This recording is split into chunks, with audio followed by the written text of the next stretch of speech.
దేశవ్యాప్తంగా ఎంతో ఉత్సాహంగా జరుపుకునే ప్రధాన పండుగలలో దీపావళి ఒకటి.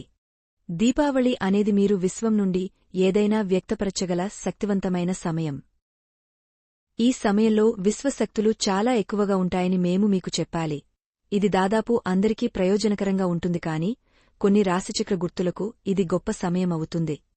వారు విశ్వం నుండి ఆశీర్వాదాలు పొందుతారు. దీపావళి సీజన్లో చాలా అదృష్టవంతులైన కొన్ని రాశిచక్ర గుర్తుల గురించి ఇక్కడ ప్రస్తావించబోతున్నాము. పొందే రాశిచక్ర గుర్తులుందృష్టంలో దీపావళి 2025. సింహరాశి.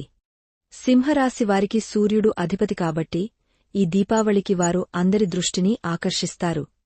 ఈ సమయం మిమ్మల్ని వెలుగులోకి తెస్తుంది. సమయం మీకు ఆర్థికంగా, వ్యక్తిగతంగా మరియు మానసికంగా కూడా మద్దతు ఇస్తుంది. ఇంట్లో తులసి మొక్కను తీసుకురావడం మంచిది. ఇది మీ జీవితంలో శుభాన్ని తెస్తుంది మరియు డబ్బును ఆకర్షిస్తుంది. మీ శత్రువులు మిమ్మల్ని చూసి భయపడతారు. మీరు నిజమైన ఆత్మవిశ్వాసంతో ఉంటారు. మీ కలలన్నీ త్వరలో నెరవేరుతాయి.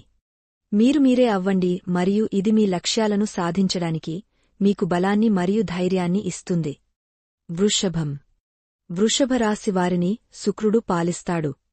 ఈ దీపావళి మీ జీవితంలో స్థిరత్వాన్ని, ఆర్థిక శ్రేయస్సును తెస్తుంది. మీ ఆఫీసులో మీ సీనియర్ల ప్రశంసలు పొందుతారు. మీకు ప్రయోజనకరంగా ఉండే మరియు మీ జీవితంలో మరింత సంపదను ఆకర్షించడానికి సహాయపడే మనీ ప్లాంట్ను మీ ఇంటికి తీసుకురావాలని మీకు సలహా ఇస్తున్నారు. దీపావళి సమయంలో మీరు ప్రతిఫలం పొందవచ్చు. మీరు సానుకూల వ్యక్తులతో చుట్టుముట్టబడాలని సూచించారు, లేకపోతే ప్రతికూల వ్యక్తులు మీ సానుకూల శక్తిని హరిస్తారు. దీపావళి సమయంలో శుక్రుడు మీ రాశిలో ఉంటాడు కాబట్టి మీరు కోరుకున్న అన్ని కోరికలను నెరవేర్చుకోవడానికి ఇది మీకు సహాయపడుతుంది. కుంభరాశి. కుంభరాశి వారికి శని అధిపతి కాబట్టి ఈ సమయంలో మీరు మీ జీవితంలో ఆర్థికంగా మరియు వ్యక్తిగతంగా పెద్ద మార్పులను చూడవచ్చు. బంగారం మరియు రియల్ ఎస్టేట్లో మీ డబ్బును పెట్టుబడి పెట్టడానికి ఇది గొప్ప సమయం ఎందుకంటే ఇది మీకు ఫలవంతంగా ఉంటుంది.